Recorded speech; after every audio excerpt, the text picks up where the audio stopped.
Hey guys, week 1 recap and week 2 college football picks and NFL preview coming up. But before we start, if you have a dog or puppy, make sure you check out Pack Leashes. They make dog accessories out of camping equipment that are high grade. Use promo code BRAVO20 at checkout for 20% off your entire purchase.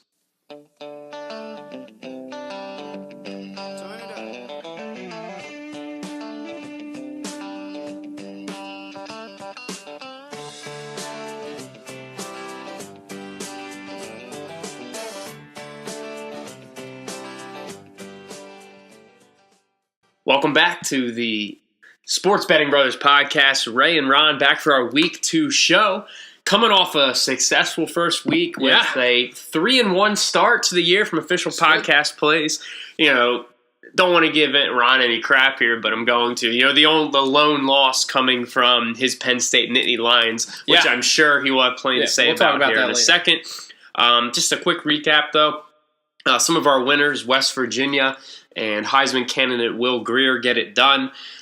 Tulane with the cover, barely, but a cover is a cover against Wake Forest on Thursday night. Virginia Tech as a 7.5-point dog, the outright winner, called by Ron. I know you had some comments about Florida State, and then you can transition into Penn State if you want. Yeah. Did you watch the FSU game? I watched it on and off. I was doing some other things, but I mean, Florida State to me looked like they had just never played football before, and they didn't practice at all. And whose fault is it? It's Willie Taggart. You called it. Willie Taggart is not a good coach. That was terrible. I think the big thing was the should have been touchdown that they rushed to the line and ran another play and end up losing yards, false start. They end up not scoring. And their red zone offense was it was negative yards, I believe, and then I forget what it was, but it was 50% of their plays went for negative or 0 yards. It's terrible.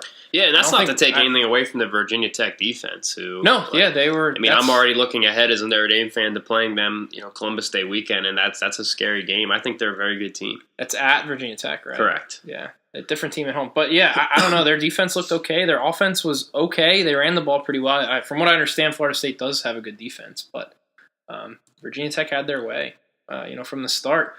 And then, I did lose on PSU.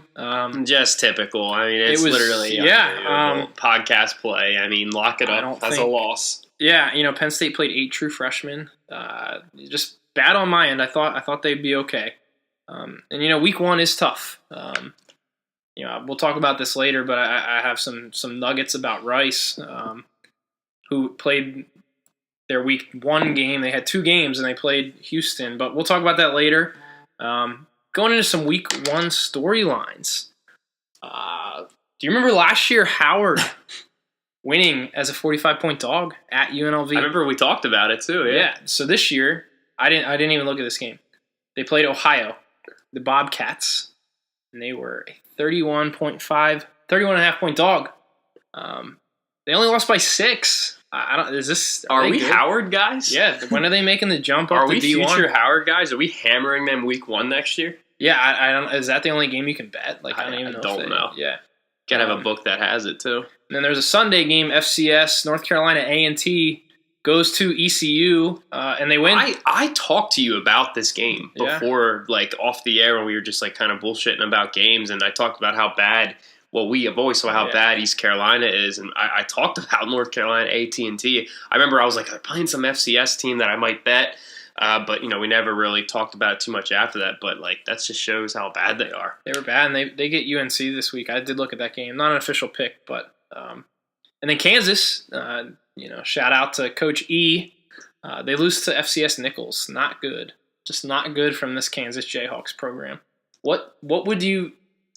Why would someone coach there? That is my question. I don't understand the intrigue that. I still only associate Charlie Weiss with Kansas after his failed experiment at Notre Dame. But did he at least win games, or was he equally as bad? He's pretty bad. Still only a couple wins. See, my last thoughts on probably Charlie still getting Weiss, paid from them too. Charlie Weiss was the offensive coordinator for the Chiefs for a year. I mean, we are a pro Charlie Weiss podcast here. Great offensive coordinator. He's great in New England too. He made who was their quarterback? The guy that backed up Tom Brady for a while. He made him Pro Bowl. Castle? Yeah, Castle. Yeah. No, I still think he's a great offensive mind and should be coaching somewhere. But hey, what do I know? Another team that looked not as bad as Florida State, but Miami. The U turnover chain was not an appearance. It was not good, man. They did not look good. Or is LSU good? I don't know. What are your thoughts? I think LSU looked really good. I did say that I thought Miami was overrated coming into this year, and they faltered down the stretch. And they lost was it 3 straight games last year, and then their bowl game was number 4, or the bowl game was number 3, and then come into this year and play poorly. I mean, is it even right to say the U is back anymore? Was that all just? They play in a weak division, and I don't know. But anyway, something to watch moving forward. Your team, ND, takes out Michigan game day. Who did Lee Corso pick? I did not. He picked the Irish, like he always does. Naturally. Yeah, he came out, and he actually came out in like this hunchback of Notre Dame. Like it was kind of funny, like stupid. I mean, he's got to get off the air. I mean, you can't take him off because the dude's such an icon. But like, it's a struggle when he's talking. And like you can see like Herb Street and them like watching him like, all right, dude, like enough. Like I feel bad for him. Don't get me wrong, I'm a huge Lee Corso guy, but like you could tell like that they need to like transition him off and only have him on for certain segments. Just for the pick at the end. Yeah. But I thought ND looked good. I thought they looked good in the first half. The second half of that game was extremely boring. Yeah, nothing happened. I think you're looking at 2 elite defenses. Everyone knew that about Michigan. I was very high on Notre Dame's defense, returning a lot coming in.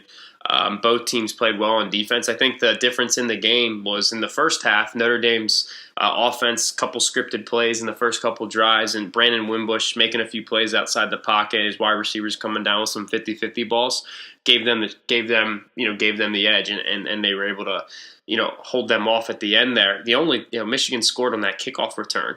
Other than that, the late touchdown they scored, Notre Dame played a really, really good game defensively, and I think all bias aside, is a team to watch going forward, especially with their schedule. Yeah, we always talk about ND having a tough schedule, but yes, if they run the table, they obviously get in. But their schedule this year is not as tough as I think it originally looked at the beginning of the year. I think the games against the non-ranked teams aren't as tough this year. Like they have Ball State. Do they have Navy this year again? Like they're way. I don't know. They're tough games. I mean, I was gonna say Florida State, but who knows after this week? Stanford, USC, Virginia Tech. I'm probably missing someone in there.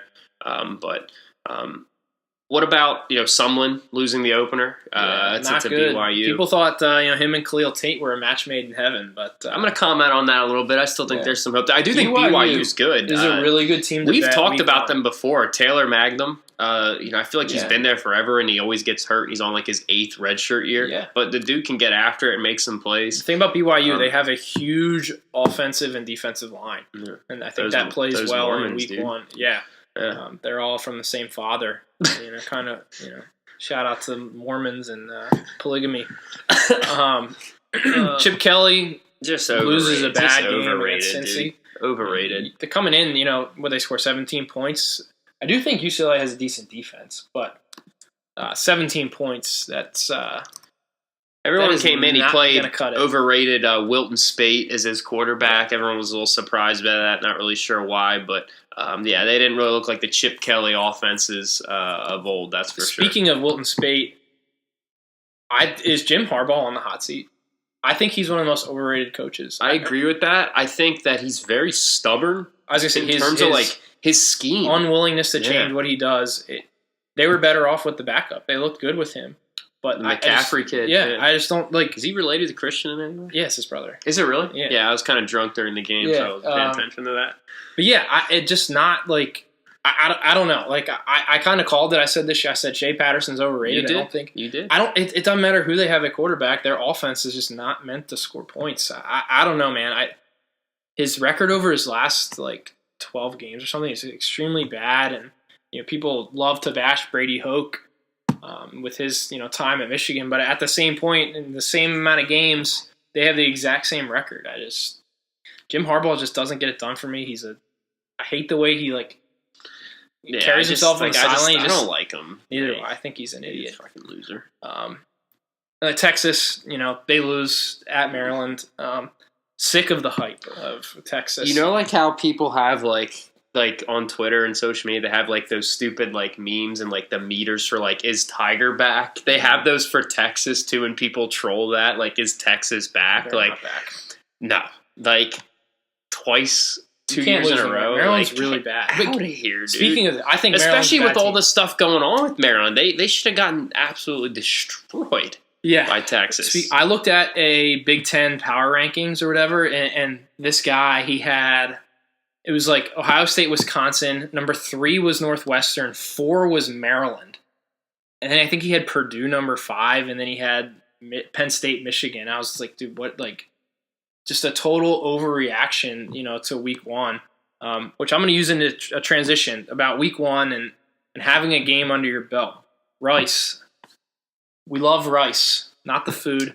Rice. I don't even know if it's University of Rice, whatever it is, but Rice. They played opening weekend. They played on Saturday, the day after we won that bet on Wyoming. They played Prairie View, I believe is who they played, and they barely won. They won 31-28. So I looked at that and I said, okay, Rice sucks. Prairie View. I don't even know who they are, anything about them, but they're not a good team. Rice should blow them out. They score 31 points on them. They play Houston. Houston's a 27-point favorite. And, Houston's a decent team, decent mid-major school, usually a strength.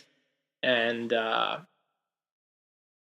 they go and they play Houston, and they play them really tight. The game was actually really, really close throughout the game. But I think just having a game under your belt means so much. So try not to use that in looking at week 2 games. I think good schools are still good. It's just week 1's kind of funny, and like you get guys playing way above their level, and you get guys that are just slow to start. So I don't think you should overreact from week 1. I think the other week 1 story to talk about here is the Tua, Jalen Hurts debate in Alabama, and Tua playing really well, and Alabama, big in their victory. The famous viral Nick Saban clip that's been going around. Got it queued up here for us, actually. Continually try to get me to say something that doesn't respect one of them.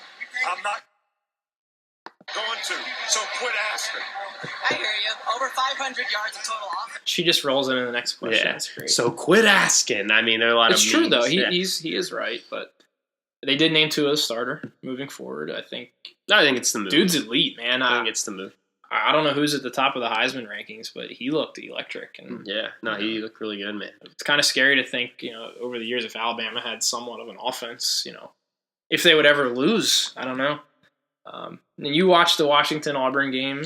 Yeah, I watched it on and game off, and Washington had a chance to win that game. Just a couple dumb turnovers and stuff, and the Reds just like The good thing about losing week 1 as opposed to late, you still have a chance to, run. It was a big game for the Pac-12 too. I think just the Pac-12 conference in general. Yeah, that's the best of the Pac-12 right there. So I don't sleep on Stanford, but Yeah, no, I know. What I'm just saying is what the consensus number 1 team is. But take a quick break here and then get Yeah. into our week 2 plays.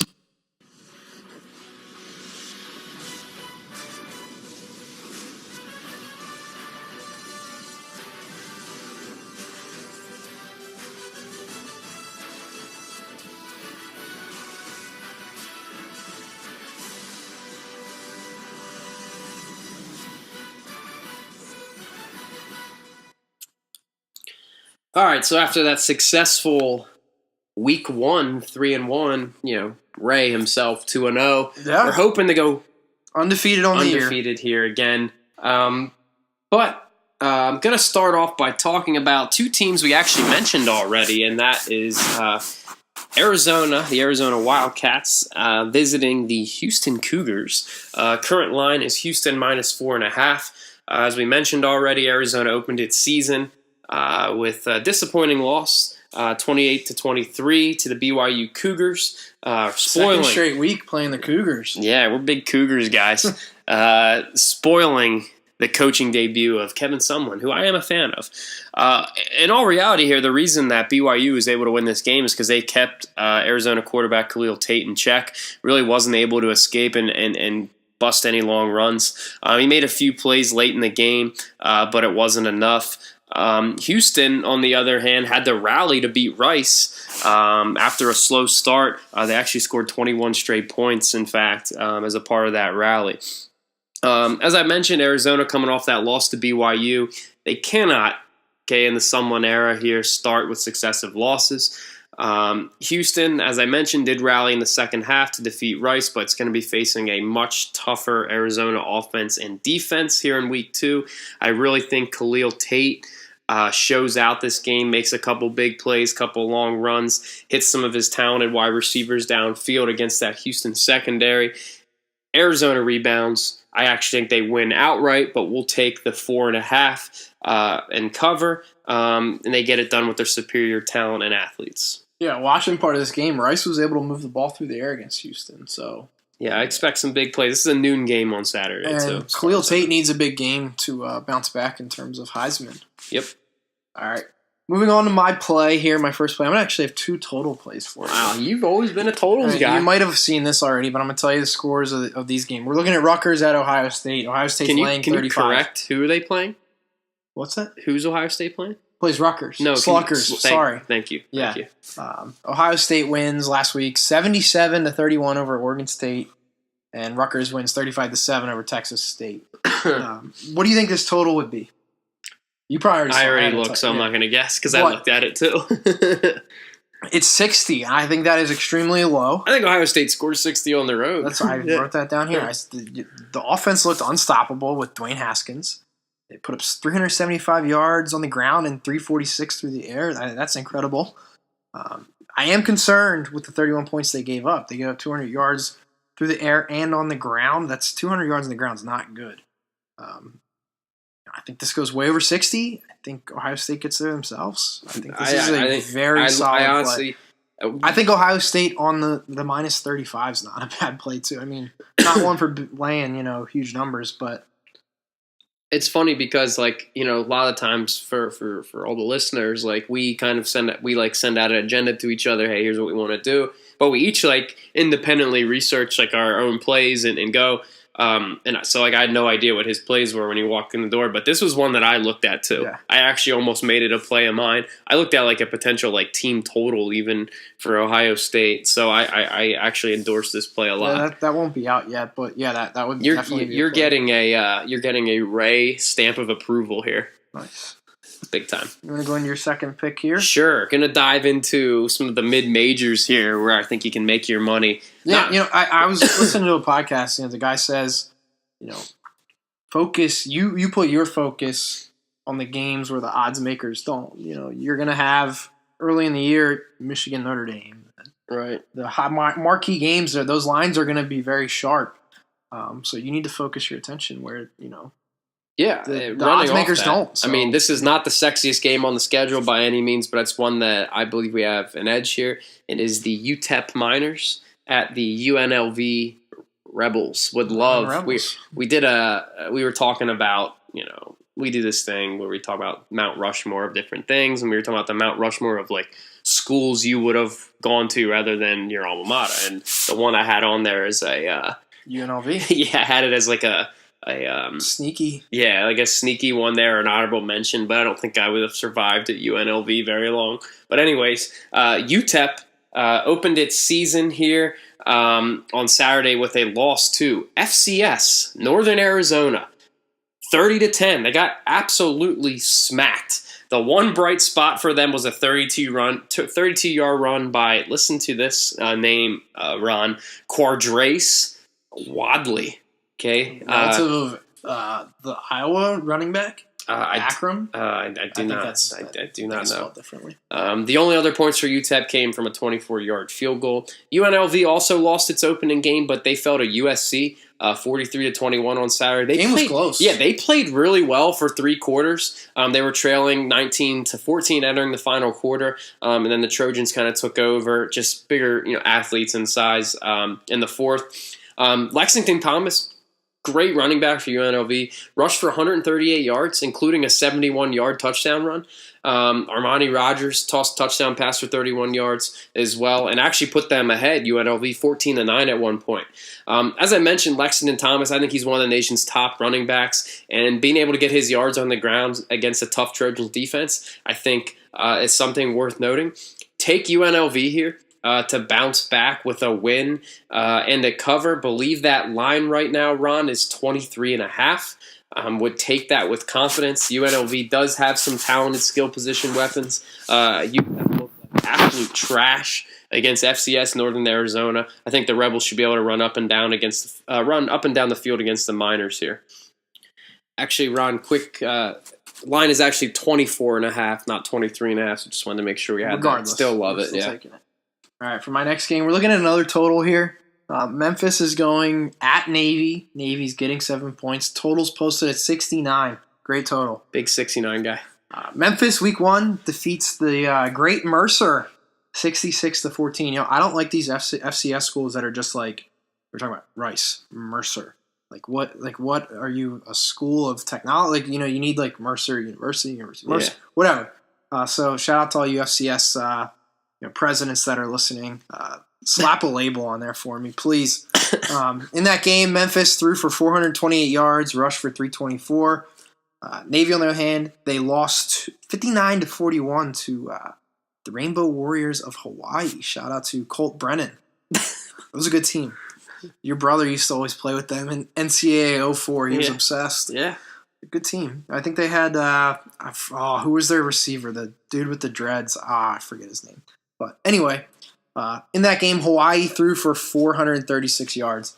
And I think we see a similar game here for each team. Scoring's high. Memphis will, without a doubt, move the ball through the air, which will lead to points. And we can count on Navy for, some bundle of points with that triple option. So I'm going to take another game. I think this game will push 100 in my opinion. Wow. I'm usually not a totals guy, but these two are just jumping off the board at me. So those are our two picks piece for college football. We're going to take a quick break, recap some last year's Super Bowl, and then move into the 2018. And Colorado looked really good week 1 against Colorado State. Victors 45-13. Colorado has a strong arm QB, Steven Montez. He threw for 336 yards, 4 touchdowns and a pick. And we all know Nebraska's, opener with new Coach Frost was delayed due to some inclement weather. And you guys know how I feel about week 1 and playing your first game. I'm torn here. Don't want there to be bad blood. No, I'm just kidding. I'm going to take the Huskers. Wow. Well, listen here. Coach K, I know you're a big Huskers guy, and I'm going to look at this, and I'm going to break it down, and I'm going to be fair about it. TK here said it.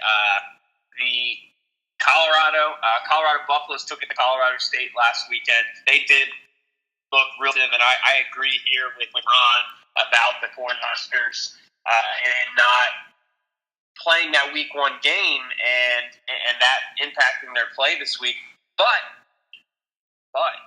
okay, historically here, the Buffaloes are not a good against the spread team, particularly against the road. 1-4 against the spread in their last 5 road games overall. The last 16, 4-11 against the spread. And I know Nebraska has not been a good team, okay, against the number as well. Okay, but I am buying in to the Coach Frost, the Scott Frost. Wow. I am buying in to the national championship pedigree, as you would say, that he brings to the Huskers program.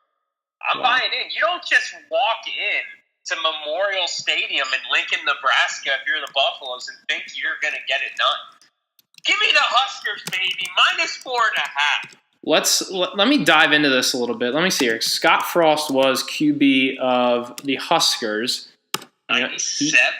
He right? might. Pulling it up here. Scott Frost, game by game. That's his NFL.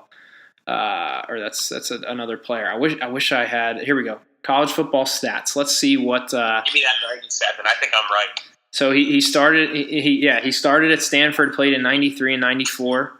He didn't really play in 93, but 94, and then I guess he transferred to Nebraska in 96 and 97. Not a prolific passer, only 13 TDs through the air to 3 INTs.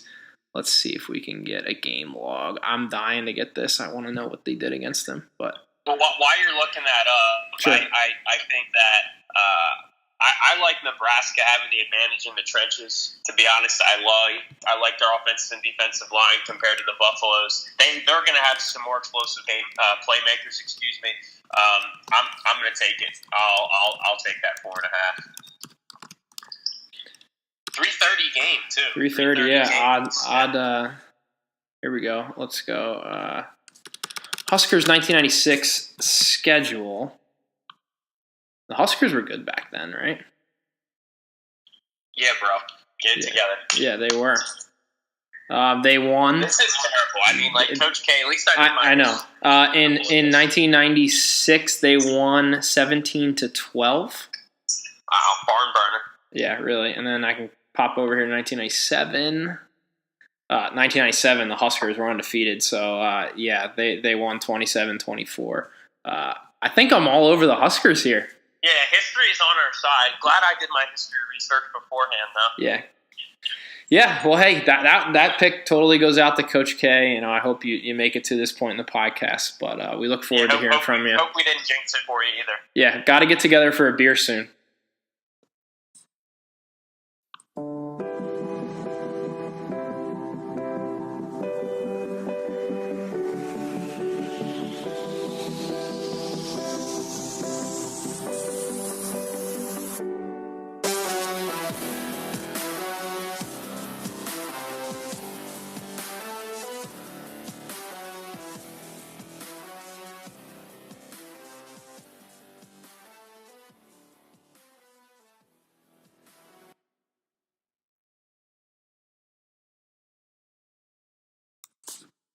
Another year of NFL. Just can't wait to sit here on Sundays with Red Zone on. You're just watching the fantasy teams. You know, I enjoy fantasy, I think, more than betting on NFL. I don't know what your thoughts are on that, but I just love sitting watching NFL. Yeah, I in terms of gambling, I like gambling on college better. Even though I personally gambling on college might be a little harder, just because of like the ups and downs of the college athletes and whatever. We've had success with NFL though, no doubt. We've had probably more success with NFL. It's just Tanner just getting a text in the middle when I just say, "Dude, silence your phone before." Yeah, it's literally sorry. unbelievable. It's popular, you know. Yeah, right, dude. Sure, your mom's real happy to get in touch with you. But anyways, what's up, Mom? Super Bowl last year, obviously. Still have yet to show my face outside in public. Yeah, Eagles getting it done. Credit to them. Damn it! No, I mean they deserved it. Nick Foles put on a show. I thought for sure the Patriots would get it done, but Eagles it was just their year last year. Team of destiny. Yeah, they really were. Let's start with that then. Give me your NFC and AFC pick. Hold on 1 second. So, just with the Super Bowl and stuff and talking to people watch the game and, they're Eagles fans, quote unquote, They're like, during the I was just crying. Would you ever cry? Yes. If the Sixers won the championship, I would cry. If Notre Dame won the national title, I would cry. Yeah. When Penn State won the Big Ten championship, I was emotional. I was not crying, but I would cry. I could have been brought to tears. Yeah. If Tiger wins a major, I'll probably cry too. Yeah. So, but might cry if he wins a tournament. But you're a legit fan, and these Eagles fans, they're 22 years old, and they're like, "Oh, we've been waiting so long for this." Like, you're 22 years old. How long have you really been waiting? I don't know. That's another discussion for another day. But we just briefly looked at the odds here. I think we're on board with one of the teams. Yeah. We were looking for me. I'm actually in an NFL pick'em pool with some of the podcast listeners. Shout out to you guys. I had like the 5th pick, and I was debating Packers or Saints. I ended up choosing the Packers, but in terms of making the Super Bowl, I actually like the Saints. I think there's value there at should have been there last year. Yeah, to win the Super Bowl, they're 16-1. I think there's some serious value there. That Drew Brees, he's still going to throw for over 4,000 yards. He has control of that offense. He's an accurate passer. Alvin Kamara is absolutely electric. They get Mark Ingram back in 4 games. They're one of the most balanced teams in the NFL last year. But really, the strength of their team, or the reason they were able to go so far, was their defense. Yeah. I like the Saints. I would agree. I do like the Packers. You said you picked them. Not so keen on the Vikings this year. Yeah, I'm not on the Kirk Cousins hype train. I'm really not. I think he's overrated. We were talking about hot takes. I think the Rams could miss the playoffs. Who was the other? I know the Eagles play in a weak division, but hate to say it, I don't think they repeat next year. It's going to be on Carson Wentz. I mean, if he comes back and is the player that he was during the regular season, that'll be tough. I think Nick Foles had obviously played tremendous for them down the stretch, but I think he's been a backup for a reason throughout his career. And I'm not taking nothing away from what he did. He was absolutely incredible. But I'd be curious to see if he could sustain that over a long period of time if Wentz doesn't come back or Wentz gets hurt again. I mean, quarterback's the most important position in the game. But their strength last year, the Eagles, was their offensive and defensive line. And I don't really see any issues there. So I think they'll be in the thick of it as well. I think the NFC is really up for grabs. I mean, you're looking at the teams here, you could make an argument from the Eagles all the way down to you can make an argument for the 49ers. If you really 49ers are that hot team that everyone wants to jump on. I think it's up for grabs, man. There's only a few teams that I consider out of it. Yeah. So that'll be fun to watch. AFC, a little different story. IMO. Yeah, with the recent Le'Veon Bell news today that he's out week 1, could miss till week 10 potentially. I mean, you just don't know what's going to happen there. I still think the Steelers are a playoff team, but it's tough. You can't pick them to win the Super Bowl. If you have a future on the Steelers to win the Super Bowl right now, you're probably not feeling too good about it. No, I mean, is it the Patriots should be there? Yeah, I mean, what? Okay, so if you're not picking the Patriots, who are you picking from the AFC? You're looking at from the top down on odds to win the Super Bowl, you have the Patriots at the top. You don't have an AFC team for another 6 or 7 teams. Why the Jaguars are 8-1? We were talking earlier. I think the Jaguars missed the playoffs, dude. I think that might be Houston's division this year. And then next team listed is the Chargers. So you're looking at you have a team. You have Patriots, Jaguars, Chargers, Texans, Chiefs as your top 5 AFC Super Bowl odds. AFC's weak this year. Yeah. I mean, and outside of the Patriots, it's not. Agree with that. So I think it's going to be an interesting year. I think we could see a little shakeup. I think the Browns could be a decent team. Yeah. Do you want to talk about sleeper teams? Sure. We just said the Browns. I think they're going to have a better defense, better offense, and with Bell out week 1. And Big Ben on the road, yeah. I would not be shocked if they would lose. No, that's a game the Steelers lose. They always find a way to play. I hear you. Another a sneaky team there. Just scroll down the list there. I'm kind of. I do think that the Colts have a bounce back year, and that's because I'm an Andrew Luck believer. Yeah, and that I think Andrew Luck will be okay. I think the Colts games are 7.5 or something. I think they hit that over.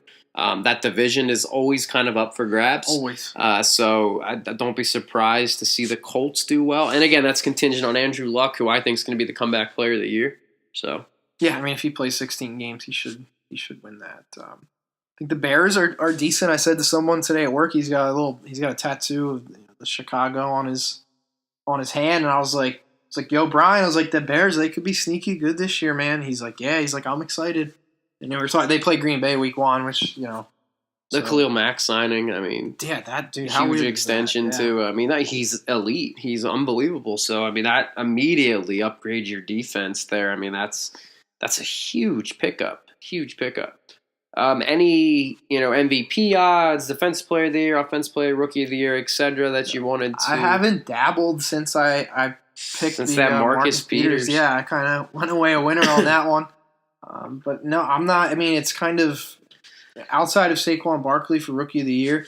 think you could maybe take a look at Royce Freeman. Just in terms of usage, he could be the starter. I think 33-1 there. Yeah, that's a good call. Yeah, I think that's the only glaring. I mean, in that case, I think you're hoping that he's got to score a bunch of touchdowns. You would hope Barkley gets hurt. That would be what it would be. I mean, I meant if you bet him or whatever. I was looking at a thing today on SportsCenter. They were ranking the top 5 most talented running backs without Le'Veon Bell in the league, and someone had Saquon Barkley as number 2. Oh, he's unbelievable, dude. But is there anyone else? I mean, Sam Darnold's going to start. Yeah, 9-1. He's not bad value. I'm just looking at some defensive player of the year. That's so hard. I got lucky on the rookie of the year, defensive rookie of the year, but it's so hard to get in on that. But there's nothing really. That's just not something I dabble in too much. MVPs. I would bet Baker Mayfield to kind of have fun and to root for someone. Yeah, I think we're Baker guys here. I think we're Baker guys. I'm looking at just regular season MVP, the usual guys, Brady and Rodgers at the top, 4 and 5-1 respectively. Carson Wentz at 8-1, even with missing a game, pretty surprising. Jimmy Garoppolo 18-1. I think that's pretty surprising. Deshaun Watson at 20-1. That's fun. Again, just kind of looking through the list here. Zeke Elliott 28-1. That's pretty good. He played really well in the 7 years. Andrew Luck 40-1. But those are fun. Those are some fun ones. That's not something I dabble in too much, but I know people like to do. I don't really love having my money tied up with futures too much, but as we kind of look here, I think we're going to try and put together a teaser, maybe a couple plays for you guys with NFL. We'll be right back.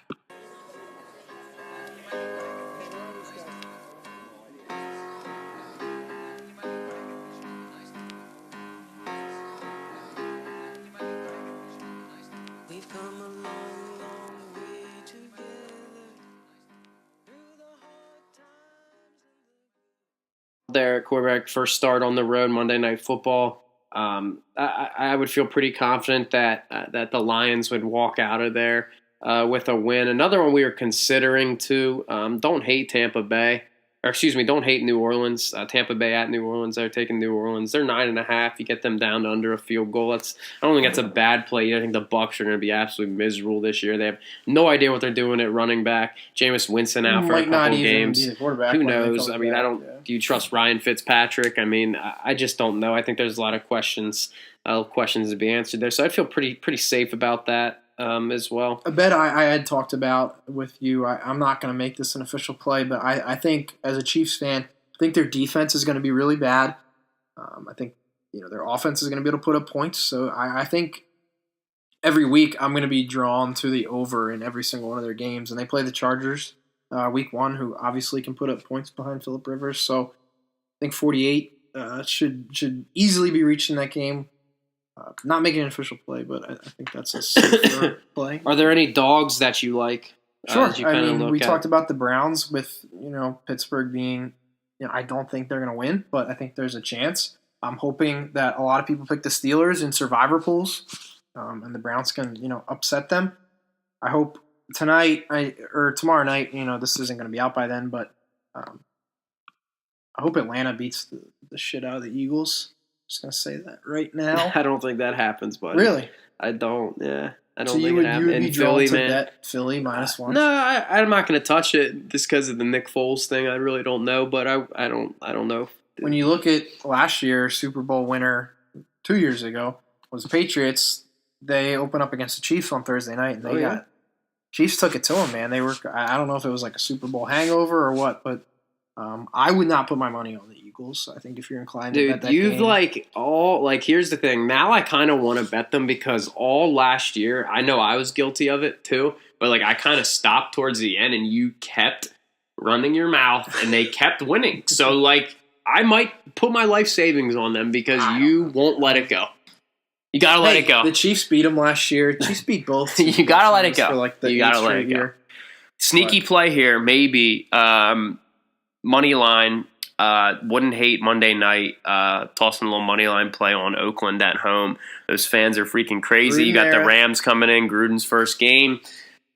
We'll see. I wouldn't necessarily hate that one as a potential dog play as well. Another thing to watch throughout the year, home field means a lot in the NFL. If you're betting the Chargers at home, you need to realize that they don't really have a home stadium. Their stadium is a soccer stadium that only holds like 30,000 people.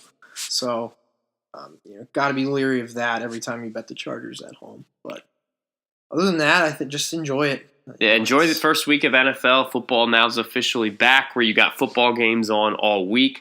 Last question for you, Ron, just as a general sports thing. Some big sports news last night for us golf fans. Jim Furyk adds 3 more captain's picks, picking Phil Mickelson,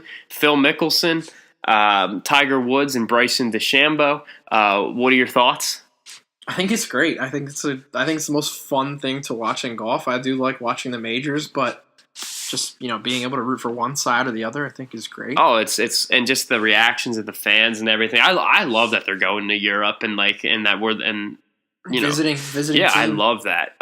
Maybe you have to do a special on that. Oh, Ryder Cup special. Break it down. Oh, I know. Former podcast contributor Mark would love to be on for that. He would love to weigh in on that. I'd be more than happy to have him. We'll see if he listens to this week's show. This will be a test. This is his opportunity. Yeah. But if you're Jim Furyk and you got to make the next pick, who do you go with? Do you have any thoughts? I'll let you weigh in. I personally, I know you said before that. I personally like Tony Finau as the 4th pick, captain's pick. I think that he is playing really good golf right now. I know he hasn't won this year, but he's, I think, number 4 in the FedEx Cup ranking. He's one of the longest hitters on tour. He's been really consistent.